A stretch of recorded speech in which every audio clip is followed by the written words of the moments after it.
Hello बच्चों, आज हम वेक्टर मल्टीप्लिकेशन के चैप्टर को कंटिन्यू करते हुए आज देखेंगे कि what is the cross product multiplication कैसे होता है।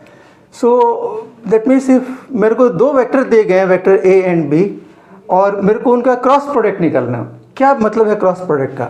तो सबसे पहले तो जैसे नेम से it is a cross product, so that means मुझे वेक्टर ए और बी के बीच में क्रॉस लगाना पड़ेगा, that is a cross product.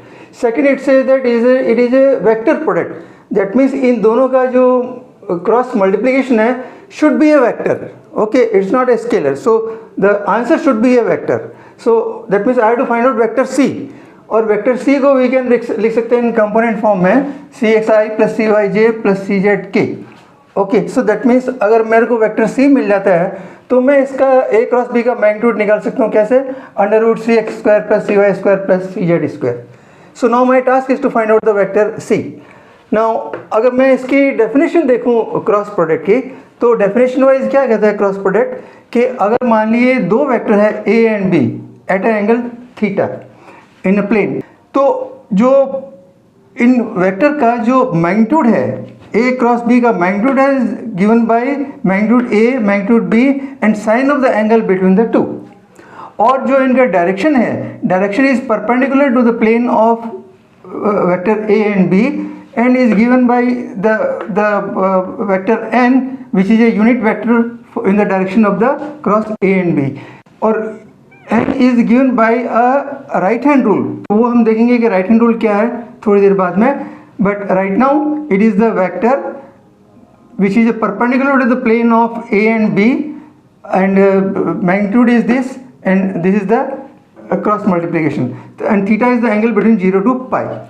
So with this definition, अगर मेरे को यहाँ multiply करना है तो I'll multiply this by this by this likewise, so there will be 9 such terms, और 9 सब टर्म में मैंने एक रिप्रेजेंटेटिव टर्म लिए, 3 टर्म्स तो होगी कैसे आपके आई क्रॉस आई जे क्रॉस जे के क्रॉस के वाली, और 6 टर्म्स होगी where there will be a multiplication of 2 perpendicular unit vector. So अगर मैं ये देखूँ पहले, अगर इस टर्म की मैंने एक रिप्रेजेंटेटिव टर्म फर्स्ट ली है, so if it is i cross i क्या होगा? Magnitude of i sine i और आई के बीच में 0, so it is 0, so that means this term and the balance 2 terms जो इसके सिमिलर है विल बिकम 0, सो 3 टर्म्स तो हो गई 0।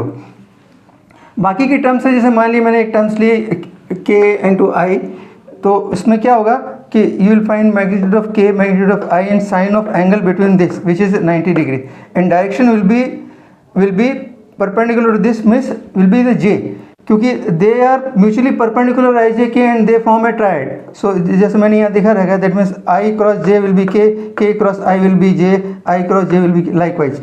सो this is there will be 6 such terms, और 6 टर्म्स को आप कैसे रिप्रेजेंट करते हैं? नॉर्मली आपको प्रैक्टिस है मैट्रिक्स फॉलो करने की, that means you write i J k component of the vector A component of the vector B, और फिर आप कैसे निकालते हैं ए क्रॉस बी को, कि अगर आई का कंपोनेंट निकलना है तो आप आई को हाइड करते हैं and you will multiply this to.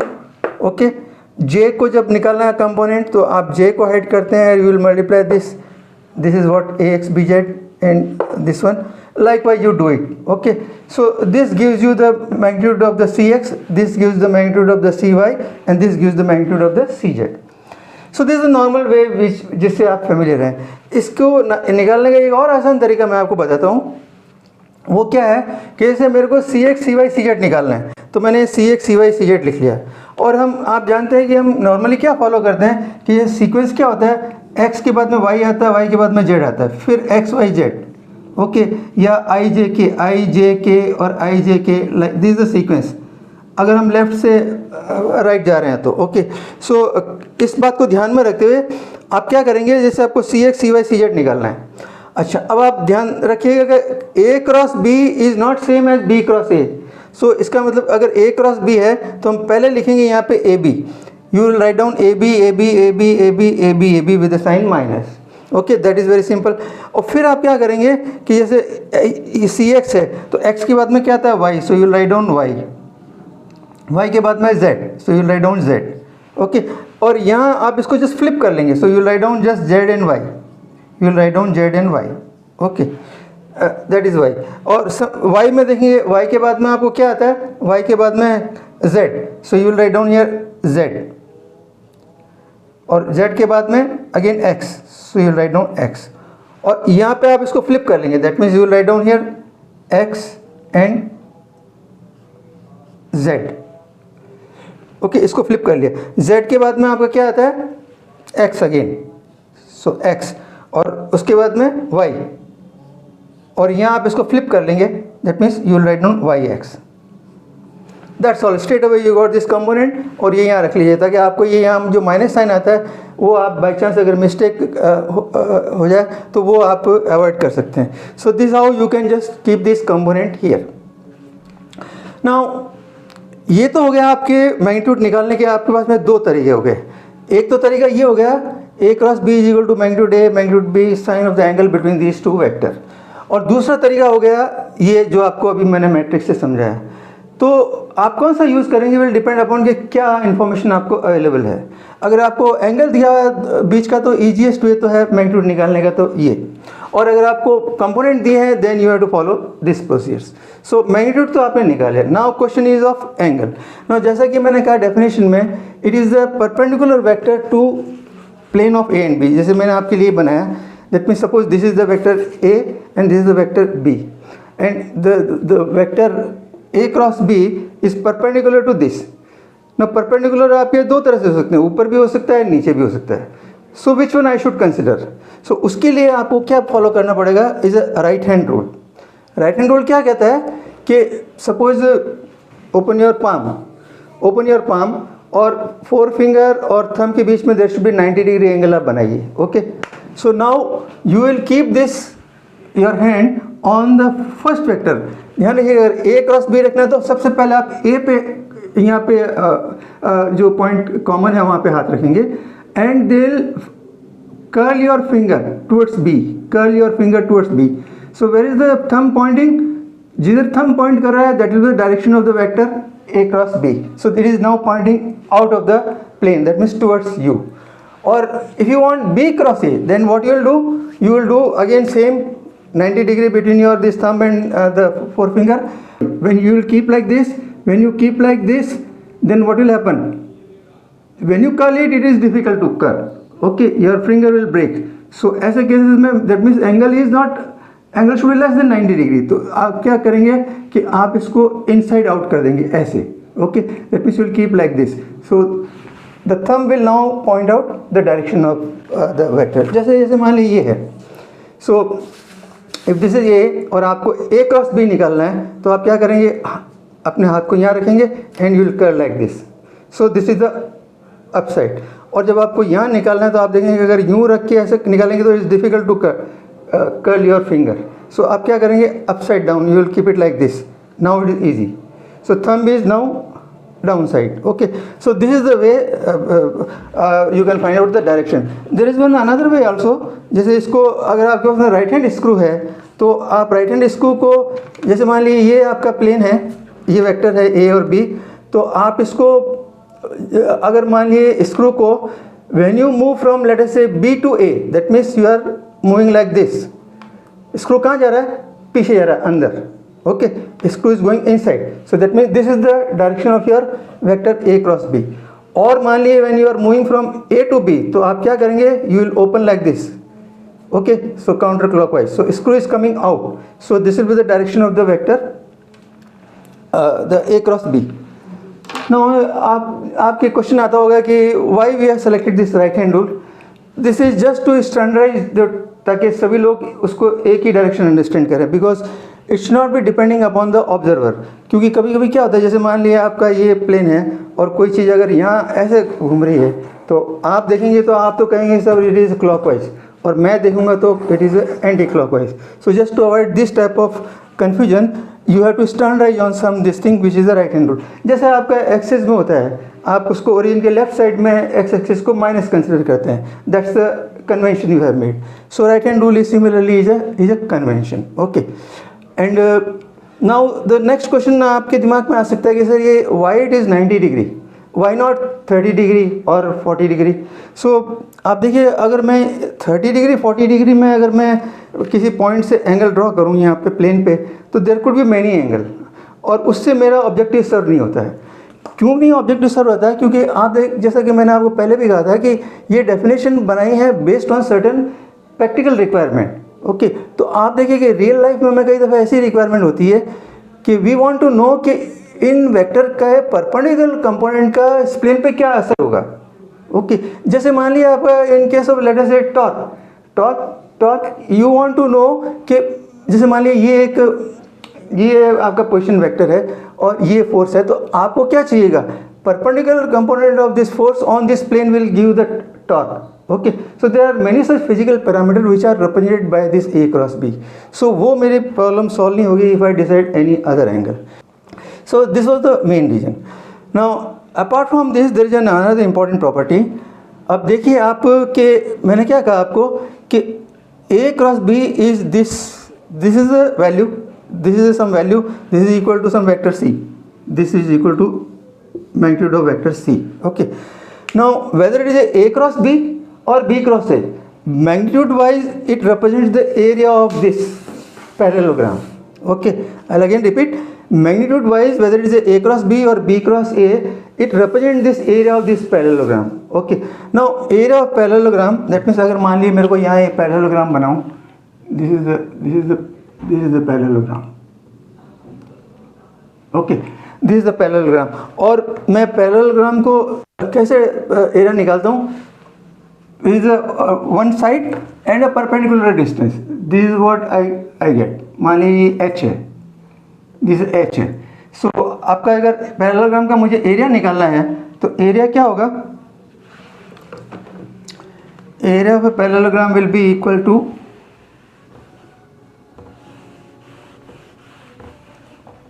area of a parallelogram will be equal to magnitude of A multiplied by H. Okay, now अगर ये H है, this is H. Now I can shift this H here, I can shift this H here, this is also H, this is also, और H is equal to in terms of vector B क्या होगा? ये B sin theta. Okay, so that means this area will be equal to magnitude of A, H की जगह मैं क्या लिख सकता हूँ? B sine theta, magnitude of B and sine of theta. Okay, so this is area A and this you can see it was nothing but the magnitude of vector C. So that means क्या एक important property निकल के आई, that area of the parallelogram represented by these two vector will be giving me the magnitude of this vector which is perpendicular to this.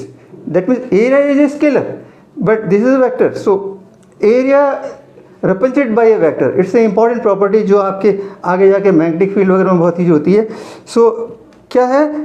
the property is that area I can represent by a vector, magnitude of a vector, okay, will give me this area. Okay, so this is an important property. Okay, और इसकी एक और property है, this A cross B is a coordinate independent, because जैसा कि मैंने आपको बताया कि this is a perpendicular vector, so the plane can be in any direction, plane can be this way that way.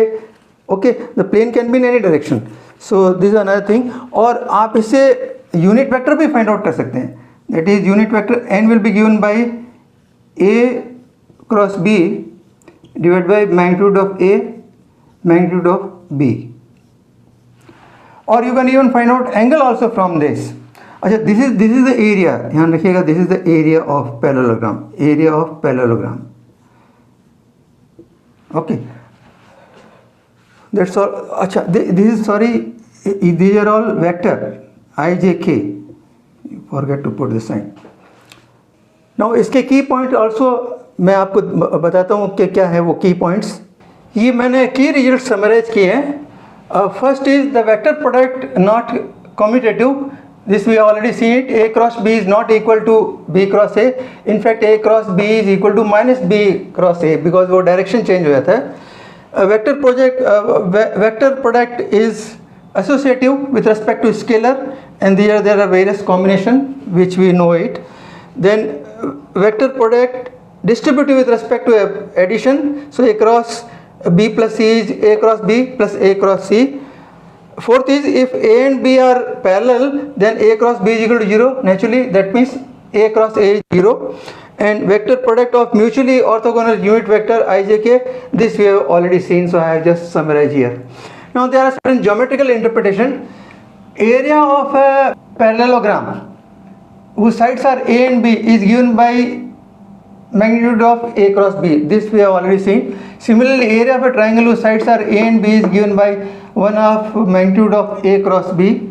Then area of a parallelogram which A and B are diagonal, then with A and B is given as 1/2 A cross B. Area of a quadrilateral ABCD where AC and BD are the diagonal is given by 1/2 magnitude of AC across BD. Then vector area of a triangle ABC is 1/2 AB cross AC or 1/2 BC cross BA or 1/2 CA cross CB, because इसमें sum of this vector will be equal to 0. From there you can derive it. And there are important application, as we have already seen. The torque the one is the cross product of force F and the position vector, and the second was the angular momentum is the cross product of a linear momentum P and position vector R and P, and I have described this also, that how cross product is important for this calculation. और similarly आप देखेंगे कि there are other applications which I have not mentioned, like in magnetism and other field also it is there. So and another thing is this is a coordinate independent. That means आप अगर बीच में अगर मान लिए x Y axis को अगर rotate कर देते हैं, चेंज कर देते हैं, तो it doesn't matter on the cross product, because cross product is that vector is always perpendicular to this plane. So okay, so even changing the coordinate axis doesn't make any difference here. और ये एक यहाँ 6 point जो miss था, that you can find out the sign of the angle between these two vector, which is A cross B divided by magnitude A magnitude B. Now I'll take one article also just to explain कि इसके क्या utility है, but this was just a small summary. Question कहता है if A is this vector, B is this vector, find the magnitude of A cross B. Second part है find unit vector perpendicular to both A and B, and C कहता है find the cosine and sine of the angle between A and B. So the first part is find the magnitude of A cross B. So A cross B, we know will give another vector C, which can be explained as this CXI plus CYJ plus CZK, और हमें अभी ये coefficient निकालना है CX CY CZ. तो मैंने यहाँ matrix वाला नहीं यूज़ करके जो शॉर्टकट जो मैंने बताया था मैंने वो यूज़ किया. सो क्या मेथड उसका use write down CX CY CZ, और क्योंकि हमें A क्रॉस B निकालना है, that means write down here AB minus AB, AB minus AB, AB minus AB, और फिर उसके बाद में आप वो XYZ वाला सीक्वेंस फॉलो करेंगे. अगर यहाँ X है तो उसके बाद में YZ, okay, and flip that YZ here ZY हो जाएगा. इधर CY है तो ZX, और flip that XZ, likewise I put it. और अब आप सीधा इसमें यहाँ से वैल्यू रख दीजिए. सो AY is 1, AY is 1, BZ is 4. Likewise you keep the value and you get the CX CY CZ. तो ये मेरे CX CY CZ आ गए, यहाँ रख दिया. So you got the vector A cross B. This is in the vector form. और magnitude T है तो under root this square plus this square plus this square, that is 8 root 3. Second part is find the unit vector. Unit vector, it is A cross B.